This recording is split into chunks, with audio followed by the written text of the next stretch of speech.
Comme finalement le petit professeur marseillais qui se bat contre Big Pharma et les mandarins parisiens. Oui, bon, finalement, c'est pas un petit professeur, puisqu'il a beaucoup de moyens, qu'il est mondialement connu et qu'il a aussi fait ses preuves sur d'autres terrains. Mais est-ce que c'est vraiment utile de porter plainte? Est-ce que ça va pas renforcer finalement le complotisme qui existe aussi dans cette affaire?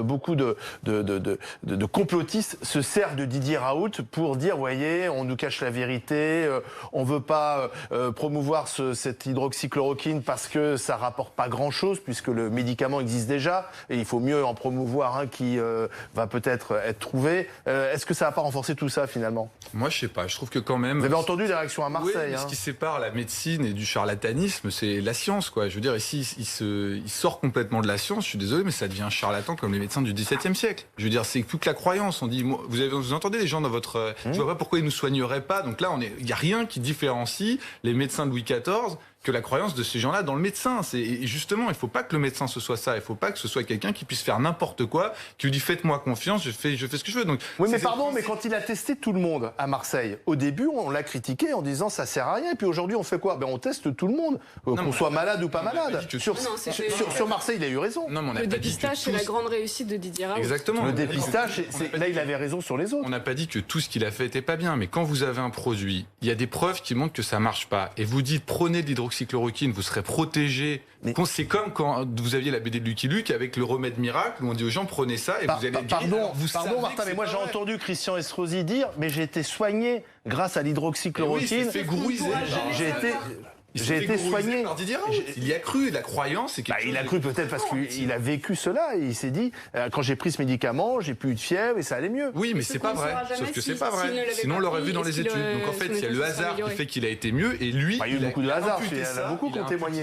Il a imputé ça à l'hydroxychloroquine et c'est là qu'on voit qu'il faut que la science intervienne dans la médecine. Sinon, je suis désolé, c'est du charlatanisme. On peut dire tout ce qu'on veut.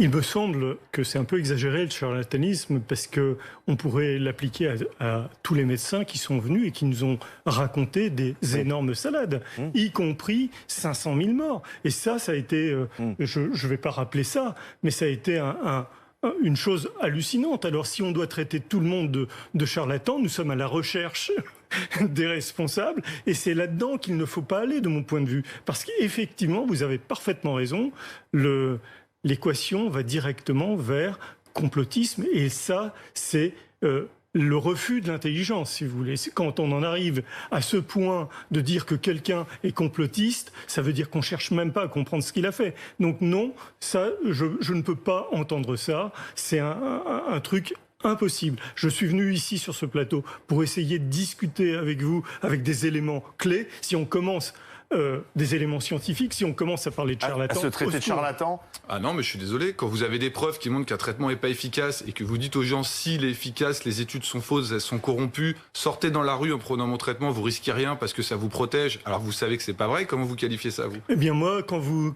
me dites qu'il y a 500 000 morts avec un modèle à 3 équations différentielles et qu'on décide de mettre la population intégralement pendant 2 mois enfermée, j'ai envie de dire aussi c'est du charlatanisme, non? Mais moi, j'ai pas la preuve du contraire que si on n'avait pas confiné, il n'y avait pas eu 300 000 morts.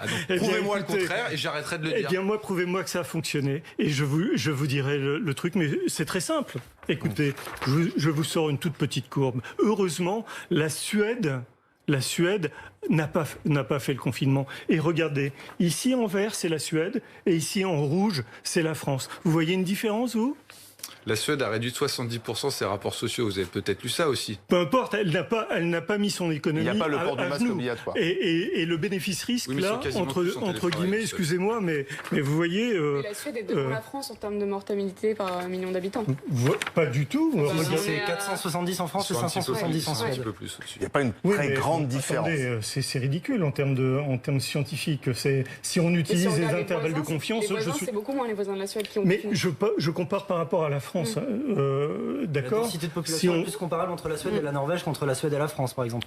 Et le mode de vie... Non, pas nécessairement. Et puis, bon, de toute façon, les chiffres sont là. j'observe qu'on ne parle plus beaucoup de la Suède depuis qu'on a ces courbes-là, les courbes de mortalité. C'est pas vrai, tout le monde s'intéresse au modèle suédois. Il y a même des gens qui ont été faire des études pour comprendre pourquoi ça circulait pas autant en Suède. Et je vous dis, ils se sont rendus compte que tout simplement, ils avaient diminué de 70 à 80% leurs rapports sociaux. Spontanément. Mais ça, c'est les Suédois. Ils l'ont fait spontanément. Donc, il y avait d'autres méthodes. Il y avait d'autres méthodes, mais c'est des méthodes de Suédois. Non, mais le bilan français n'est pas le meilleur. Il faut aussi qu'on soit modeste par rapport au bilan que nous... On a un bilan de pays latins, comme l'Espagne et comme l'Italie. C'est très lié au comportement. Et on est un des pays les plus touristiques. C'est aussi ça qui explique qu'on a eu des grèves virales très tôt dans l'épidémie. Oui, la différence, c'est que le pays latin va payer très cher et le pays suédois, lui, n'a pas confiné. Leur économie, donc continue. Elle a souffert aussi à la Suède, ce qu'ils exportent. Toutes les économies étant très liées. Exactement. C'est un pays exportateur. D'accord, mais écoutez, on a une récession de 11%. Alors, on devrait faire un peu profil bas là-dessus. Et encore une fois, les charlatans ne sont pas tous du même côté. 500 000 morts, on nous avait prévenu. Non, on a dit 300 000 même. Il y a une... écoutez, c'est la première étude qui a été publiée en début d'année. Mais bon, après, ça s'est affiné oui, autour de 250 000, 300 000. Bon, en tout cas, on verra.